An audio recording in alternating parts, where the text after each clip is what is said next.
If you are looking for good chapter book recommendations for your kids, ones that you can also get engaged with and enjoy with them, I have a few recommendations for you today. At the time of recording this, I have a 7-year-old, 5-year-old, and 2 younger kiddos. We are trying to nurture this love of reading and learning. So one way is to just read aloud with them, right, when they're little. But as they grow, we can start to get into series books and things like that.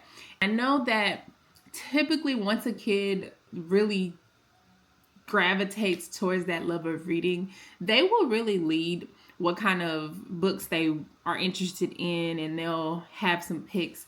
But I wanted to share the ways that we facilitate discussions, read aloud, and read together so that us as parents can enjoy that interest with them, whatever subjects and topics that they choose to read about and get interested in.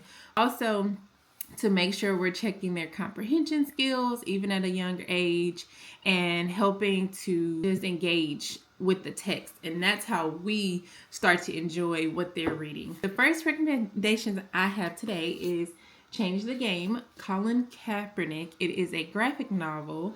Our 7-year-old was browsing and he picked this up. He's really gravitated and interested in sports right now. He's been loving reading this and really starting to pick up on his own that skill of storylines and following along. This one has a lot of pictures that I love. A high school senior at a crossroads in life and heavily scouted by colleges in Major League Baseball, Colin Kaepernick has a bright future ahead of him. As a highly touted prospect, everyone from his parents to his teachers and coaches is in agreement on his future. Everyone but him.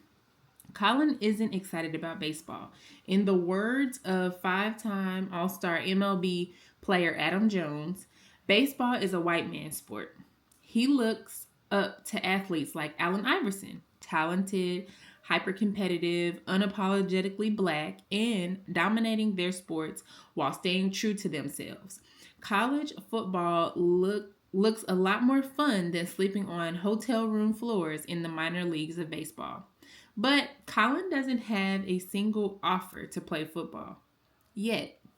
This touching graphic memoir expresses the story of how a young change maker learned to find himself, make his own way, and never compromise. So I love the story behind this. Personally, this is one that I haven't gotten into reading with him because he's been picking it up and taking it in his room and doing all of that. So I'm excited to just engage with him, ways that I would facilitate the discussion to get what he's connecting with in the text. I would ask questions like, so what do you like about it? What's something that stands out? What's something that's cool about the character? What sports is he playing? How much have you read? What is it about this part of the book or part of the story or part of the character that you like so much? Why is that cool to you? Those are just some questions that I would ask, and those are also ways you can engage with your learner. The next recommendation is the one and only Ivan. Haven't read this one yet, but we went to Half Price Books, my favorite little stop-off place. The summary is, Ivan is an easygoing gorilla living in a shopping mall. He has grown accustomed to humans watching him through the glass walls of his domain. He rarely misses his life in the jungle. In fact, he hardly ever thinks about it at all. Instead, Ivan thinks about TV shows he's seen, his friends, Stella and Bob, and painting. Then he meets Ruby, a baby elephant taken from her family, and she makes Ivan see their home and his own art through new eyes. When Ruby arrives, change comes with her, and it's up to Ivan to make it a change for the better. I think they did make this one into a movie, but it was on the clearance section, so I decided to pick that up.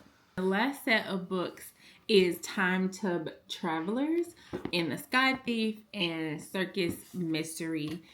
I found this author, Claire Lindley, on Facebook. You know, your algorithm feeds you stuff, but I think it was a video of a list of kids' books recommendations, and she popped up. I followed her, And then she obviously put her book in there. And so I just wanted to support her work and also read more about the history, that being Black history. This looked really cool. I already personally read chapter 1. When Zula's aunt's antique bathtub turns out to be a time machine, she and her best friend Milo find themselves trapped 400 years in the past.